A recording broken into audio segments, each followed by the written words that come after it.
Coucou à tous et bienvenue sur ma chaîne pour les Capricornes, ascendant Capricorne et lune en Capricorne.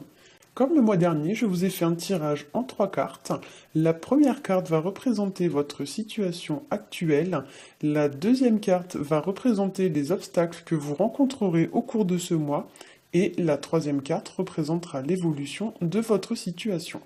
Alors, j'ai décidé de vous rajouter 2 cartes supplémentaires qui seront chacune issues d'un oracle différent. Il y aura une première carte qui sera issue de mon oracle de Béline et une seconde carte qui sera issue de l'oracle de l'amour et qui viendra nous donner un petit conseil supplémentaire sur le plan sentimental.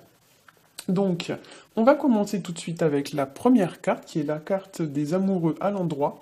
Cette carte, elle parle de désir, elle parle d'amour, mais elle parle également d'indécision, d'hésitation et de tergiversation.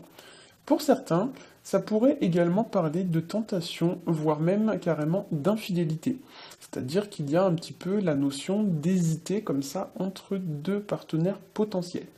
Dans tous les cas, il y a aussi avec cette carte l'idée de devoir faire un ou plusieurs choix, car on se sent bloqué, on hésite entre 2 voies ou 2 personnes.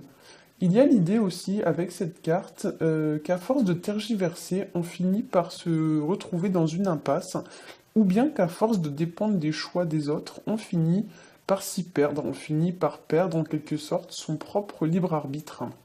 Le conseil de la carte ici, ça va être de garder confiance en vous, de vous écouter, de faire confiance à votre intuition pour pouvoir prendre la bonne décision et avancer enfin sur le bon chemin. En deuxième carte, nous avons la carte du soleil à l'envers qui est placée dans les obstacles et qui, elle, va nous parler plutôt de difficultés, de retard, de manque de chance, mais également de repli sur soi, de manque de confiance en soi.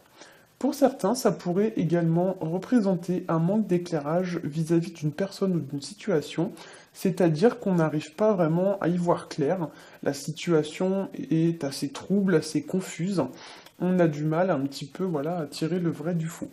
Pour d'autres, vous pourriez avoir du mal à vous mettre à nu, vous pourriez par exemple être trop sur la réserve ou trop sur la défensive, voire même trop agressif envers quiconque qui tenterait de percer votre carapace. Pour certains encore, vous pourriez avoir du mal à aller de l'avant. C'est-à-dire que, au lieu de voir le verre à moitié plein, vous vous contentez de voir le verre à moitié vide. Enfin, pour d'autres, avec le soleil à l'envers, vous pourriez vous montrer froid ou distant vis-à-vis d'une personne ou d'une situation. C'est-à-dire que vous allez en quelque sorte fuir la situation au lieu de l'affronter. Ou alors peut-être vous allez vous montrer trop timide ou trop replié sur vous-même. En troisième carte, nous avons la carte de l'impératrice à l'endroit qui, elle, va nous parler de puissance, qui va nous parler de personnalité, qui va nous parler de force, d'indépendance et qui parle également de paix, de créativité, de générosité. L'impératrice, elle représente la naissance, elle représente la vie. Elle représente également l'attachement amoureux ou maternel. C'est une femme qu'on respecte pour sa puissance et pour son intelligence.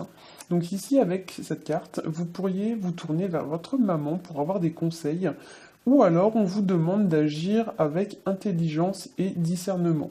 On pourrait aussi vous demander de mettre en avant votre côté féminin, ou bien vous pourriez éventuellement pour certains avoir envie d'ouvrir un nouveau chapitre de votre vie. Par exemple, vous pourriez envie de faire un enfant. Vous pourriez aussi avoir envie de vous lancer dans la création d'un nouveau projet. Et pour certains, ici, on va vous demander également d'agir avec fermeté, c'est-à-dire de manière directe et affirmée, ou bien on va vous demander d'utiliser votre créativité ou votre mental, ou encore votre intelligence pour vous libérer de votre situation. Enfin, pour certains, on pourrait vous demander de mettre votre côté féminin en avant, de faire preuve par exemple de plus de compassion, plus de générosité aussi. On peut vous demander également de rechercher davantage le dialogue plutôt que le conflit. Il y a aussi avec cette carte l'idée d'agir avec rigueur, de respecter des règles, de se conformer comme ça à un règlement ou à des règles, ou alors l'idée d'agir avec honnêteté. Donc, pour la carte issue de l'oracle de Béline, j'ai tiré la carte des présents à l'envers. Donc, je vous la montre. Voilà. C'est la carte numéro 10. Hop, je l'ai mise à l'endroit, mais elle est sortie à l'envers. Voilà, donc là c'est une carte qui est régie par le soleil. Donc pour ceux qui ne le savent pas, dans l'oracle de Béline, vous avez sur chacune des cartes un petit logo comme ça qui symbolise un astre ou une planète. Et chaque série de cartes comme ça présente une planète ou un astre différent. Ici donc c'est une carte qui est régie par le soleil, donc qui va symboliser le succès, la réussite. Cette carte, elle nous parle de générosité, hein, de gain. Il y a l'idée, voilà, d'être récompensé peut-être pour ses efforts, l'idée que vos efforts finissent peut-être enfin par payer. Ça peut être aussi pour certains l'idée d'avoir une promotion. Il y a l'idée peut-être, voilà, de prendre du galon et d'être récompensé pour ses efforts, ou bien, voilà, d'être promu. L'idée de prendre peut-être un peu plus de pouvoir. Pour certains aussi, vu que la carte est sortie à l'envers, ça pourrait représenter une situation qui s'améliore, une situation de succès, mais le succès arrive avec un petit peu de retard. Donc il y a l'idée un petit peu comme ça d'avoir du décalage. Quelque chose qui devait arriver mais qui n'est pas arrivé dans les temps. Pour certains également, l'idée ici qu'on peut avoir avec cette carte, c'est que vous devez donner sans recevoir en retour. L'idée que vous devez peut-être être voilà, plus généreux. Ou alors peut-être qu'on vous dit ici que vous attendez trop des autres et que vous devez vous débrouiller peut-être plus par vous-même. Ça peut aussi exprimer le fait de garder ses sentiments pour soi, c'est-à-dire que vous n'arrivez pas à les exprimer. Et ça peut représenter éventuellement un retard quant à une demande de prêt ou quant à une autre situation impliquant un aspect financier. Par exemple, quelqu'un à qui vous avez prêté de l'argent et qui va mettre du temps à vous rembourser. La carte porte le numéro 10. Le 10 ici va exprimer le renouvellement, le changement, quelque chose qui... une situation voilà, qui passe d'un cycle à un autre. L'idée voilà, qu'on termine un cycle et qu'on va entamer un nouveau cycle. Hop. Alors, donc pour la deuxième carte qui est issue du grand oracle de l'amour, j'ai tiré la carte numéro 3 qui est la carte sensualité. Alors, c'est une carte qui va nous parler de réceptivité. C'est une carte qui nous parle de don de soi. Donc ça rejoint très bien la carte précédente où l'on parlait vraiment de donner sans forcément attendre en retour. Là, le don de soi, effectivement, est encore bien représenté. C'est une carte qui nous parle également de sensibilité, de vulnérabilité qu'on expose au grand jour. Cette carte, elle vous encourage à profiter de la vie. Il y a l'idée avec les petites friandises là qu'il y a dans cette coupe d'exprimer votre douceur, votre tendresse, de montrer pourquoi pas vos sentiments et votre attachement. Cette carte, elle vous encourage aussi à mettre davantage votre côté féminin en avant. On voit qu'il y a beaucoup de roses sur la carte. Et pour le coup, je trouve que ça rejoint très bien la carte de l'impératrice.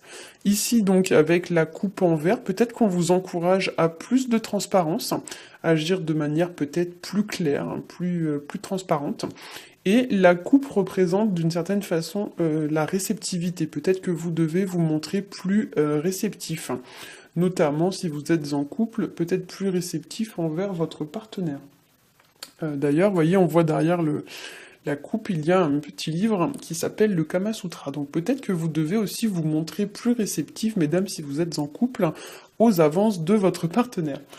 Cette carte aussi, elle vous encourage à vous laisser choyer par votre partenaire si vous en avez un, ou bien si vous êtes célibataire, à profiter des petits moments de plaisir que vous offre la vie, sans forcément vous sentir coupable d'en profiter. Il y a l'idée, voilà, qu'on doit, entre guillemets, jouir de la vie sans se sentir coupable. Voilà.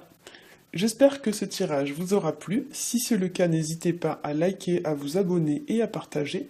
Vous pouvez aussi me faire part de vos retours sur ce tirage en commentaire. Je vous souhaite un très bon mois de novembre et je vous retrouve en décembre. Bye bye.